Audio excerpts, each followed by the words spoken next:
Spiritualism is the belief that the world is made up of at least two fundamental substances, matter and spirit. This is developed further by the inclusion of one's soul, the afterlife, spirits of the dead, deities, and mediums, as well as details about the nature of the relationship between spirit and matter. It is also a term commonly used for various psychic or paranormal practices and beliefs recorded throughout humanity's history in a variety of cultures. In spiritualism, the psychic is the connecting link between these worlds and is defined as someone endowed with exceptional sensitivity to the unseen realm, who experiences visions and revelations. One of the greatest spiritualism movements of the 19th century in America began in the bedroom of the Fox sisters, who were living in a farmhouse in Hydesville, New York, when they began communicating with an entity known as Mr. Splitfoot. But who were the Fox sisters? What type of phenomenon did they experience? Or were they just frauds? Let's try and find out. Hello, I'm Mike Droberg, Marine Corps veteran and filmmaker, and we will try to answer these questions on today's episode of Forgotten History.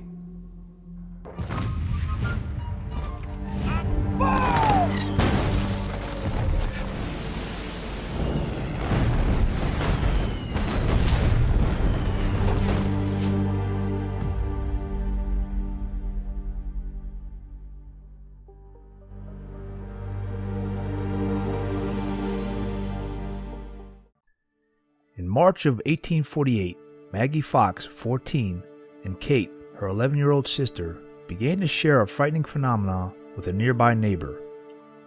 Every night around bedtime, they heard a series of raps on the walls and furniture, raps that seemed to manifest with a peculiar otherworldly intelligence. The girls addressed the spirit as Mr. Splitfoot, which is a nickname for the devil. The neighbor, skeptical, came to see for herself, joining the girls in the small room they shared with their parents. While Maggie and Kate huddled together on their bed, their mother Margaret began the demonstration. "Now count to 5, she ordered, and the room shook with the sound of heavy thuds. "Count 15, she commanded, and the mysterious presence obeyed. Next she asked to tell the neighbor's age. 33 distinct raps followed. "If you are an injured spirit," she continued, "manifest it by 3 raps." And it did. Shortly thereafter, the Fox family left their home and sent Maggie and Kate to live with their older sister, Lee Fox Fish, in Rochester. The story might have faded away if not for Rochester being a hub of reform and religious activity. This area of the Finger Lakes region of New York State also gave rise to Mormonism and Millerism, which later evolved into Seventh-day Adventism. Local community leaders Isaac and Amy Post were intrigued by the Fox sisters' story, and by the subsequent rumor that the spirit likely belonged to a peddler, Charles Rosma, who had been murdered in the farmhouse 5 years beforehand. A group of Rochester residents examined the cellar of the Fox home, uncovering strands of hair and what appeared to be bone fragments. The Post then invited the girls to a gathering at their home, eager to see if they could communicate with the spirits in a different location. "I suppose I went with as much unbelief as Thomas felt when he saw Jesus after he had ascended," Isaac Post wrote. But he was convinced by very distinct thumps under the floor and several apparent answers. His belief was further strengthened when Lee Fox also demonstrated her ability as a medium by communicating with the Post's recently deceased daughter. The Post then rented a larger hall in Rochester, attracting 400 people to hear the mysterious noises. Afterwards, Amy Post accompanied the sisters to a private room where they disrobed and were examined by a committee of skeptics who found no evidence of a hoax.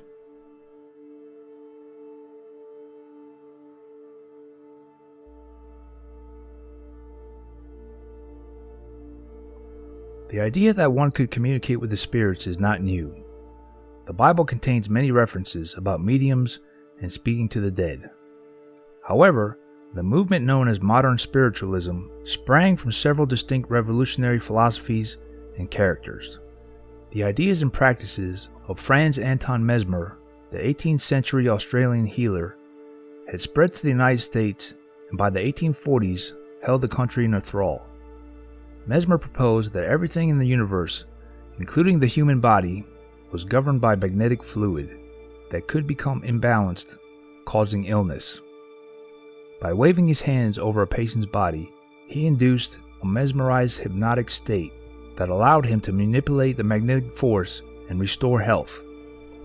Amateur mesmerists became a popular attraction at parties, a few proving skillful enough to attract paying customers.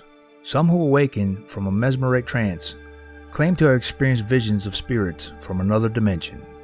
At the same time, the ideas of Emanuel Swedenborg, an 18th century Swedish philosopher and mystic, also surged in popularity. Swedenborg described an afterlife consisting of 3 heavens, 3 hells, and an interim destination, the world of the spirits, where everyone went immediately upon dying, and which was more or less similar to what they were accustomed to on earth. Self-love drove one towards varying degrees of hell. Love for others elevated one to the heavens. The Lord cast no one into hell, he wrote, but those who are there have deliberately cast themselves into it and keep themselves there. He claimed to have seen and talked with spirits on all of the planes. 75 years later, the 19th century American seer Andrew Jackson Davis would become known as John the Baptist of modern spiritualism.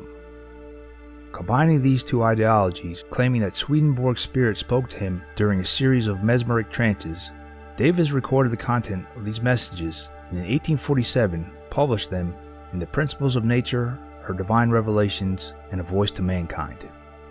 It is truth, he asserted, predicting the rise of spiritualism. The spirits commune with one another while one is in the body and the other in the higher spheres. All the world will hail with delight the ushering in of that era when the interiors of men will be opened and the spiritual communication will be established. Davis believes his prediction materialized a year later on the very day the Fox sisters first channeled spirits in their bedroom. About daylight this morning, he confided in his diary, a warm breath passed over my face and I heard a voice, tender and strong, saying, "Brother, the good work has begun. Behold, a living demonstration is born."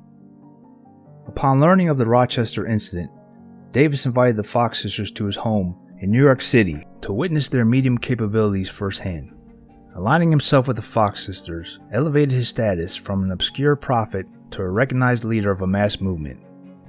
This movement resonated with many Americans who were inclined to reject the bleak Calvinistic doctrine of predestination in favor of a reform-minded optimism of the 19th century.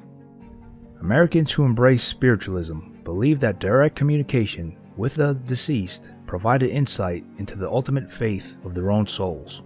Maggie, Kate, and Lee Fox would later embark on a tour to spread the word of spirits, booking a suite, fittingly, at Barnum's Hotel on the corner of Broadway and Maiden Lane, an establishment owned by the cousin of the famed showman P.T. Barnum. An editorial in the Scientific American scoffed at their arrival, calling the girls spiritual knockers from Rochester. The Fox sisters conducted their sessions in the hotel's parlor, inviting as many as 30 attendees to gather around a large table at the hours of 10 a.m., 5 p.m., and 8 p.m., taking an occasional private meeting in between.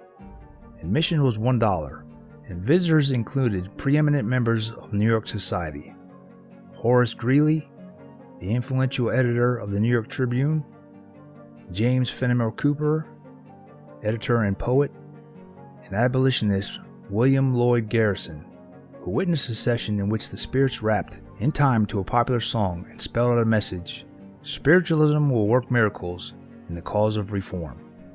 Lee stayed in New York, entertaining callers in the séance room, while Kate and Maggie took to shows in other cities, among them Cleveland, Cincinnati, Columbus, St. Louis, Washington, D.C., and Philadelphia, where one visitor, explorer Elisha Kent Kane, succumbed to Maggie's charms, even as he deemed her a fraud, although he couldn't prove how the sounds were made. "After a whole month's trial, I could make nothing of them," he confessed. "Therefore, they are a great mystery." He courted Maggie, 13 years his junior, and encouraged her to give up the life of jury sameness and suspected deceit. She acquiesced, retiring to attend school at Kane's behest and expense, and married him shortly before his untimely death in 1857. In mourning, she began drinking heavily and vowed to keep her promise to Kane, to wholly and forever abandon spiritualism. Kate meanwhile married a devout spiritualist and continued to develop her medium powers, translating spirit messages in astonishing and unprecedented ways, communicating two messages simultaneously, writing one while speaking the other, transcribing messages in reverse script, utilizing blank cards upon which words seemed to spontaneously appear. During sessions with a wealthy banker, Charles Livermore, she summoned both the man's deceased wife and the ghost of Benjamin Franklin, who announced his identity by writing his name on a card. Her business boomed during and after the Civil War, as increasing numbers of the mourning found peace in spiritualism. Prominent spiritualist Emma Hardinge wrote that the war attributed to 2 billion new believers to the movement, and by the 1880s, there were an estimated 8 million spiritualists in the United States and Europe. On October 21, 1888, the New York World published an interview with Maggie Fox, in anticipation of her appearance that evening at the New York Academy of Music, where she would publicly denounce spiritualism. She was paid $1,500 for the exclusive. Her main motivation, however, was rage at her sister Lee and other leading spiritualists who had publicly chastised Kate for her drinking and accused her of being unable to care for her 2 young children. Kate planned to be in the audience when Maggie gave her speech, lending her tacit support. "My sister Katie and myself were very young children when this horrible deception began," Maggie said. "At night, when we went to bed, we used to tie an apple on a string and move the string up and down, causing the apple to bump on the floor. Or we would drop the apple on the floor, making a strange noise every time it would rebound. A great many people, when they heard the rappings, imagined at once that the spirits are touching them," she explained. "It's a very common delusion. Some very wealthy people came to see me some years ago when I lived in 42nd Street, and I did some rappings for them. I made the spirit rap on the chair, and one of the ladies cried out, 'I feel the spirit tapping me on the shoulder.' Of course, that was pure imagination." She offered a demonstration, removing her shoe and placing her right foot upon a wooden stool. The room fell silent and still, and was rewarded with a number of short little raps. There stood a black-robed, sharp-faced widow, the New York Herald reported, working her big toe and solemnly declaring that it was in this way she created the excitement that has driven so many persons to suicide or insanity.